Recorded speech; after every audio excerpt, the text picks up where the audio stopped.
Hello everyone, आज के इस डिस्कशन में हम आईवी फ्लूइड्स के बारे में पढ़ेंगे। इस वीडियो के बाद आपको जितने भी टाइप के आईवी फ्लूइड्स होते हैं उनके इंडिकेशंस, कॉन्ट्रा इंडिकेशंस और ब्लड प्रोडक्ट्स की एक बेसिक आइडिया मिल जाएगी। तो आईवी फ्लूइड्स को हम 3 कैटेगरीज में बांटते हैं। एक होते हैं क्रिस्टलॉइड्स, एक होते हैं कोलॉइड्स और कुछ हम स्पेशल फ्लूइड्स पढ़ेंगे। क्रिस्टलॉइड्स की कैटेगरी की मैं बात करूँ तो क्रिस्टलॉइड्स जो होते हैं वो छोटे छोटे मॉलिक्यूल्स होते हैं। ये इतने छोटे मॉलिक्यूल होते हैं कि ब्लड वेसल से निकल करके एक्स्ट्रा सेल्यूलर फ्लूइड में आ जाएंगे। क्रिस्टलॉइड्स 3 होते हैं। नॉर्मल सलीन 0.9% NaCl जिसे बोलते हो, रिंगर लैक्टेट जिसको हार्टमैन सोल्यूशन बोलते हो, और 5% डेक्सट्रोज या D5 आप जिसे बोलते हो। दूसरी कैटेगरी है कोलॉइड्स की।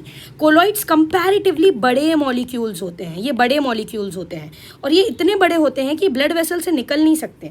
अब अगर ये ब्लड वेसल से निकलेंगे नहीं तो ये सॉल्यूट की तरह एक्ट करेंगे and they will maintain the blood colloidal osmotic pressure. सरल भाषा में अगर मैं बोलूँ तो ये ब्लड वेसल में ही रहने वाले हैं और जब ये ब्लड वेसल में रहेंगे तो ये पानी को बांध के रखेंगे अपने अंदर, जैसा कि हमारी बॉडी में एल्ब्यूमिन नेचुरली करता है।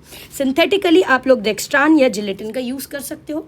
स्पेशल फ्लूइड में हमारे पास मैनिटोल होता है, 20% मैनिटोल जिसे बोलते हैं, और हमारे पास कुछ ब्लड प्रोडक्ट्स हैं जो हम पढ़ेंगे। ये येलो कलर का जो ब्लड प्रोडक्ट दिख रहा है ये क्या है, और ये रेड कलर का ब्लड प्रोडक्ट ये क्या है। वील टॉक अबाउट इट कि पैक्ड आरबीसी क्या है, फ्रेश फ्रोजन प्लाज्मा क्या है, come on to that but one by one. So let us begin with crystalloids. Crystalloids में पहला जो हमें पढ़ना है वो नॉर्मल सलीन। नॉर्मल सलीन भाई 0.9% NaCl है ना। ये आइसोटोनिक है हमारी बॉडी की इलेक्ट्रोलाइट्स के साथ। बट एक चीज़ आप समझ लो, इसमें क्लोराइड आयन जो होता है वो हमारी बॉडी की तुलना में थोड़ा सा ज़्यादा होता है। नॉर्मली मेरी बॉडी में आप मानो 100 यूनिट ऑफ क्लोराइड आयन है तो उसमें 154 यूनिट्स होते हैं। So it is having a chloride excess. अब इसका क्या इम्प्लीकेशन है, हम इस चीज़ को समझते हैं। देखिए, नॉर्मली अगर नॉर्मल सलीन के कोई यूजेस पूछे तो आप बता दोगे इसको शॉक में यूज़ करते हैं, इसको हाइपोनाट्रीमिया में यूज़ कर सकते हो क्योंकि इसमें सोडियम आयन है तो कॉम्पेंसेट करेगा। इसको तुम वॉमिटिंग में ज़्यादा प्रेफर करते हो क्योंकि वॉमिटिंग में जब हम बार बार वॉमिटिंग करते हैं तो we are losing out HCl, तो क्लोराइड आयन क्या होने लगता है बॉडी में, कम होने लगता है।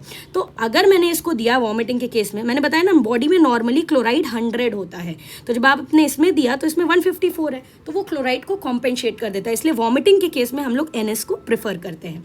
तो शॉक में, हाइपोनाट्रीमिया में, वॉमिटिंग में, ट्रोमैटिक ब्रेन इडीमा में और डिहाइड्रेशन के पेशेंट में इसको यूज़ कर सकते हैं। अब इसका साइड इफेक्ट क्या है भाई, इसमें क्लोराइड ज़्यादा है मतलब ये क्या कराएगा, हाइपर क्लोरीमिया कराएगा। अब बात समझिएगा, अगर ब्लड में क्लोराइड आयन ज़्यादा है तो वो किसी भी नेगेटिव आयन को रिपेल करेगा और वो बाइकार्बोनेट को रिपेल करने लगता है। बाइकार्बोनेट भी नेगेटिव, ये भी नेगेटिव। जब ये इसको रिपेल करता है तो उससे होता क्या है, ब्लड में बाइकार्बोनेट कम हो गया जिसके कारण ब्लड में मेटाबॉलिक एसिडोसिस हो जाती है। इसीलिए NS को लंबे समय तक के लिए कभी प्रेफर नहीं किया जाता क्योंकि ये मेटाबॉलिक एसिडोसिस कराता है और एसिडोसिस के पेशेंट में कॉन्ट्राइंडिकेटेड होगा। अब बात कर लेते हैं हार्टमैन सोल्यूशन की, जिसको रिंगर लैक्टेट सोल्यूशन बोलते हो। ये पहले वाले से बेटर है। क्यों? क्योंकि इसमें सोडियम और क्लोराइड आयन तो है ही, साथ में पोटेशियम, कैल्शियम और लैक्टेट आयन भी है। सो it is having along with it potassium, calcium and lactate. अब समझो अगर इसमें कैल्शियम है तो इसको ब्लड प्रोडक्ट्स के साथ हम नहीं दे सकते क्योंकि ब्लड प्रोडक्ट्स के साथ आपने दिया तो आपको पता है ये किलेट कर सकता है उन्हें, so we won't give it, right. इसमें लैक्टेट है पर ध्यान रखना ये लैक्टिक एसिडोसिस नहीं कराएगा, है ना। आप बोल सकते हो लैक्टिक एसिडोसिस कराएगा, it will not cause lactic acidosis, it is actually sodium lactate, so it won't cause. ठीक है, अब इसके यूजेस समझो। शॉक के पेशेंट में इसको हम दे सकते हैं। कुछ एक्स्ट्रा यूजेस जो आपको उसको याद करने हैं रिंगर लैक्टेट का, that is we can use it in cases of burn patient, right, diarrhoea के पेशेंट में, पैनक्रियाटाइटिस के पेशेंट में और ट्रॉमा के पेशेंट में हम इसे यूज़ कर सकते हैं। ठीक है, कॉन्ट्राइंडिकेटेड कब है ये, इसमें इतने सारे इलेक्ट्रोलाइट है तो अगर हमारी बॉडी के वो मैकेनिज्म काम ही नहीं कर रहे हैं जो इलेक्ट्रोलाइट को बैलेंस कर सके या मैनेज कर सके तो हम इसे नहीं यूज़ करते। We don't use it in cases of liver failure, we don't use it in cases of renal failure. Liver और रीनल फेलियर में इसको नहीं यूज़ करना और इसका एक साइड इफेक्ट होता है कि हाइपर कलीमिया करा देता है। ठीक है, आगे बढ़ते हैं नेक्स्ट में डेक्सट्रोज, जिसको आप 5% डेक्सट्रोज बोलते हो। अब डेक्सट्रोज की खास बात क्या है, इसमें जो शुगर होता है ना वो बहुत जल्दी यूज़ हो जाता है और ये इतनी जल्दी यूज़ होता है कि ये फ्री वाटर की तरह एक्ट करने लगता है। समझ में आ रहा है? तो ऐसा नहीं है कि कंसिडरेबल ब्लड ग्लूकोज को बढ़ा रहा है। What they are saying, when you are giving this fluid it actually basically acts as an free water itself, है ना। ये फ्री वाटर की तरह काम कर रहा है। इसीलिए ज़्यादातर केसेस में इसका जो मेन यूज़ होता है वो होता है मेंटेनेंस फ्लूइड। लंबे समय तक अगर फ्लूइड चाहिए किसी को तो हम उसे डेक्सट्रोज चढ़ाते हैं, 5% डेक्सट्रोज। तो 5% dextrose is used as an maintenance fluid, very important. It is used in hypernatremia. Hyponatremia में हमने 0.9% NaCl यूज़ किया था। हाइपरनेट्रीमिया, मैंने बोला ना ये पानी है, एक सादा सादा पानी है जो आपने दे दिया, तो अगर किसी की बॉडी में सोडियम बढ़ा हुआ है तो इसको जाके डाइल्यूट कर देगा, इसलिए हम इसे हाइपरनेट्रीमिया में भी यूज़ कर सकते हैं। तो इसके दो ही यूजेस हैं, हाइपरनेट्रीमिया, मेन दो यूजेस हैं, हाइपरनेट्रीमिया एंड मेंटेनेंस फ्लूइड। अब इसको कभी भी शॉक के पेशेंट में नहीं देते हैं ना, we never give it in cases of shock. और अगर किसी का ICP बढ़ा हुआ है, इंट्राक्रेनियल प्रेशर, तो भी इसको नहीं देना है ना, सेरिब्रल इडीमा करा सकता है ये। कोलॉइड में एक ही चीज़ जो हमें डिटेल में पढ़ना है, मैंने क्या बताया था, कोलॉइड बड़े मॉलिक्यूल्स होते हैं, तो ये ब्लड वेसल में ही रहेंगे, ये ब्लड वेसल में ही रहेंगे। तो कोई भी वो कंडीशन जिसमें मेरी बॉडी का नेचुरल कोलॉइड कम हो गया, वहाँ पे आप इसे दे दो। बॉडी का नेचुरल कोलॉइड कौन है? एल्ब्यूमिन। अब एल्ब्यूमिन कब कब कम हो सकता है? फॉर एग्जाम्पल लिवर सिरोसिस, बनी नहीं रहा है, नेफ्रोटिक सिंड्रोम, ज़्यादा लॉस हो रहा है, बर्न के पेशेंट में भी आप एल्ब्यूमिन यूज़ कर सकते हो, एसाइटिस मतलब वही लिवर के फेलियर को बता रहा है, so in that case we can use albumin, right. So we can use colloid rather, I should से।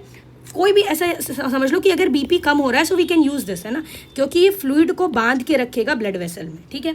अब बात करते हैं ब्लड प्रोडक्ट्स की। तो देखो ब्लड प्रोडक्ट्स में हमारे पास पैक्ड RBCs होती हैं। जो पैक्ड RBCs होती हैं वो यूजुअली इस रेड कलर के जो पैकेट्स में आते हैं, दैट इज पैक्ड RBC।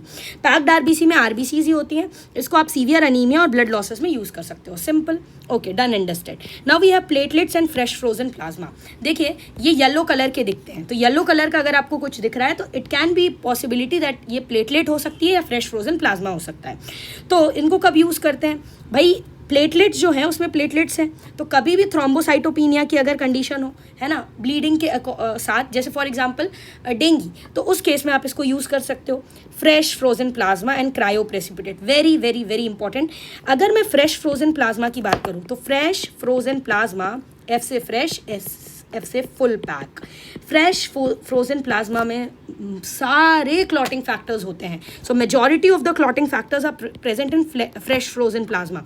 तो इसको आप किसी भी प्रकार की कोएगुलोपैथी में दे सकते हो, डिसमिनेटेड इंट्रावस्कुलर कोएगुलेशन में दे सकते हो, लिवर फेलियर में जब क्लॉटिंग फैक्टर बन ही नहीं रहे हैं, है ना, वारफरिन के ओवरडोज में दे सकते हो, ओके।